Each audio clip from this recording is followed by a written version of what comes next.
एक बार धोखा खा चुका हूँ, दोबारा नहीं खाऊंगा। पहचाना मुझे?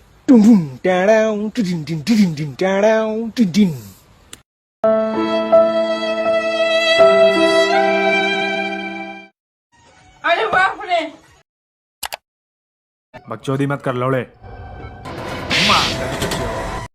A few moments later.